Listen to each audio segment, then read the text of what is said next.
नमस्कार दोस्तों, मैं डॉक्टर रजनीश आपका अपने YouTube channel doctor Rajneesh Sharma online platform पे स्वागत करता हूं। आज मैं जो वीडियो लेकर आया हूं उस टॉपिक का नाम है टंग, जिसको हिंदी में जीभ या जुबान कहते हैं। तो प्लीज़ मेरे वीडियो को लास्ट तक देखना, तभी आपके सारे कॉन्सेप्ट क्लियर होंगे और आपको टॉपिक में एक कॉन्फिडेंस आ जाएगा। तो बने रहिए वीडियो के लास्ट तक। तो आइए वीडियो को स्टार्ट करते हैं। टंग, तो टंग जिसको हिंदी में जीभ या जुबान कहते हैं। अगर कहीं पर लिंगुआ या लिंगुअल वर्ड लिखा है तो उसका ताल्लुक टंग से ही होता है, क्योंकि टंग का दूसरा नाम है लिंगुआ, या इसी को लिंगुअल भी कहते हैं, क्योंकि टंग में जो आर्टरी होती है उसको कहते हैं लिंगुअल आर्टरी।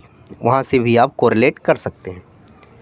तो लिंगुआ या लिंगुअल वर्ड कहाँ से आया? लिंगुअल आर्टरी, टंग में जो आर्टरी सप्लाई करती है उस आर्टरी का नाम है लिंगुअल आर्टरी। फिर अब बात आती है टंग की, तो टंग हमारा मस्कुलर आर्गन होता है, मस्कुलर स्ट्रक्चर होता है। ये मसल्स से मिलकर बना होता है। टोटल टंग में 8 मसल्स होती हैं, जो कि एक्सट्रेंसिक और इंट्रेंसिक मसल्स ग्रुप के फॉर्म में पाई जाती हैं। 4 मसल्स एक्सट्रेंसिक ग्रुप में होता है और 4 मसल इंट्रेंसिक ग्रुप में होता है।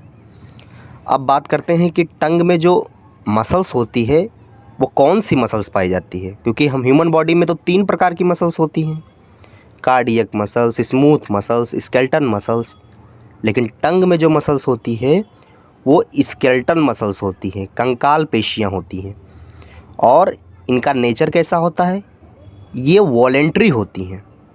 स्केलेटन मसल्स हमेशा वॉलेंट्री होती हैं, ऐच्छिक होती हैं, हमारी इच्छा के अधीन कार्य करती हैं, हमारे विल पे डिपेंडेंट होती हैं। अगर हमारी इच्छा होगी तभी टंग का कॉन्ट्रैक्शन और रिलैक्सेशन होगा, हमारी इच्छा नहीं होगी तो टंग का मूवमेंट नहीं होगा। लोग कहते हैं जुबान है फिसल गई, गलती से निकल गया। ऐसा बिल्कुल नहीं होता है। आपने पहले से अपने माइंड में सोच के रखा है कि सामने वाले को ऐसा बोलना है। अब आप अपने टंग को 1 मिनट के लिए फील करिए। तो जैसा कि आप जानते हैं कि माउथ कैविटी या ओरल कैविटी या बक्कल कैविटी में 2 चीज़ें होती हैं, टंग और टीथ। तो आप अगर अपने टंग को फील कर पाएँ तो टंग आगे से फ्री होती है, मतलब टंग का जो एंटीरियर पार्ट होता है, आगे वाला हिस्सा, वो फ्रीली मूवेबल होता है, मतलब उसमें आसानी से कॉन्ट्रैक्शन और रिलैक्सेशन होता रहता है। जब हमारी इच्छा होती है तब उसमें कॉन्ट्रैक्शन और रिलैक्सेशन होता है। और इसी को हम ओरल पार्ट भी कहते हैं, यानी टंग का वो हिस्सा जो आप फील कर पा रहे हैं, जो आप देख पा रहे हैं, वो टंग का ओरल पार्ट है। वो टंग का 2/3 हिस्सा होता है और वो एंटीरियर पार्ट होता है और वो फ्रीली मूवेबल होता है, मतलब आसानी से उसमें मूवमेंट होता रहता है। जब हम चाहते हैं तब उसमें मूवमेंट होता है। ऐसे ही टंग का जो पोस्टीरियर पार्ट होता है, ये टंग का 1/3 हिस्सा होता है और ये एक जगह से जुड़ा रहता है। उस जगह का नाम होता है फ्रेनुलम। और टंग के पोस्टीरियर पार्ट को फेरेंजियल पार्ट भी कहते हैं। तो आपने सीखा कि टंग के 2 पार्ट होते हैं, ओरल पार्ट और फेरेंजियल पार्ट। टंग का जो ओरल पार्ट होता है वो एंटीरियर पार्ट कहलाता है।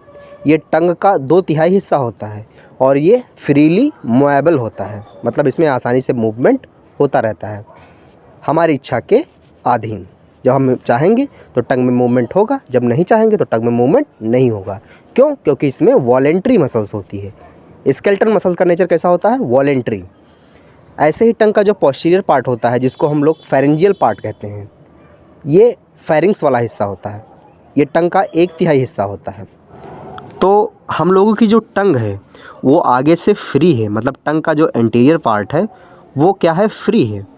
लेकिन पीछे से ये एक जगह से जुड़ा है और उस जगह का नाम है फ्रेनुलम।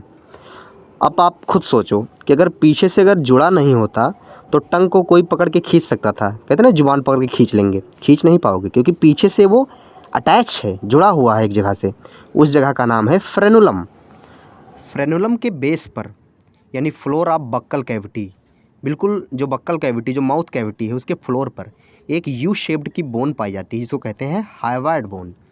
तो एक क्वेश्चन आता है, tongue is attached to which bone, यानी जो ह्यूमन टंग है वो किस बोन से अटैच होती है, उस बोन का नाम तो बता दीजिए। तो उस बोन का नाम है हाइवाइड बोन। ये हाइवाइड बोन एक ऐसी बोन होती है जो बोन होते हुए भी बोन के नाम पर बदनुमा दाग है, कलंक होती है। जैसा कि आप जानते हैं कि ह्यूमन बॉडी में जितने भी बोन हैं वो कहीं ना कहीं एक दूसरे से कनेक्टेड हैं, जॉइंट हैं, एक दूसरे से जुड़े हुए हैं। लेकिन ये बोन एक्सेप्शनल ऐसी बोन है जो किसी से जॉइंट नहीं बनाती है, किसी से जुड़ी नहीं होती है। कहाँ पाई जाती है? फ्लोर ऑफ बक्कल कैविटी पे, बक्कल कैविटी के बिल्कुल फ्लोर पे, फ्रेनुलम के बेस पे यू शेप्ड की होती है और ये टंग को अटैच करके रखती है। नेक्स्ट पॉइंट, टंग का जो अपर सरफेस होता है वो काफ़ी ज़्यादा खुरदरा होता है, काफ़ी ज़्यादा रफ़ बना के रखा है गॉड ने। सोचो अगर रफ़ ना होता, मान के चलो स्मूथ होता, तो भोजन वगैरह जब आप खाते तो वो नीचे की तरफ चलाता, नीचे की तरफ गिर जाता, अगर स्मूथ होता तो। इसीलिए गॉड ने रफ़ किया है। तो the upper surface of the tongue has small projection, छोटे छोटे उभार पाए जाते हैं और इन उभार को हम पैपिली कहते हैं, पैपिली। और ये जो पैपिली होते हैं ये ह्यूमन बॉडी में 3 टाइप के होते हैं। फिलीफॉर्म पैपिली होते हैं, फंगीफॉर्म होते हैं और सर्कमवैलेट पैपिली होते हैं। और इसमें से कुछ पैपिली जो हैं वो कुछ पैपिली में टेस्ट बड्स होते हैं। ये जो पैपिली हैं इसी में कुछ पैपिली में टेस्ट बड्स होते हैं। तो some of which bear taste buds, जो स्वाद, जैसे कहते हैं ना खट्टा मीठा कड़वा नमकीन, जो स्वाद का पता चलता है वो टंग की वजह से पता चलता है। टंग का काम ही होता है स्वाद का पता, है ना। स्वाद जो हमें पता चलता है, टेस्ट जो पता चलता है, वो टंग का ही काम है। नेक्स्ट ये आप देख सकते हैं एक्सट्रेंसिक टंग मसल्स, फिगर में आप देख रहे हैं प्लेटोग्लोसस, स्टाइलोग्लोसस, हायोग्लोसस, जीनियोग्लोसस, जो मैंने स्टार्टिंग में बताया था पॉइंट कि 4 मसल्स हैं एक्सट्रेंसिक में और 4 मसल्स हैं इंट्रेंसिक में। ये आप देख सकते हैं फिगर में, यहाँ पर आप लोकेशन भी देख सकते हैं। तो कैसा लगा मेरा वीडियो? अगर अच्छा लगा तो लाइक कमेंट और शेयर ज़रूर करें, और जो लोग मेरे चैनल पर नए हैं प्लीज़ मेरे चैनल को सब्सक्राइब कर लें। Thank you.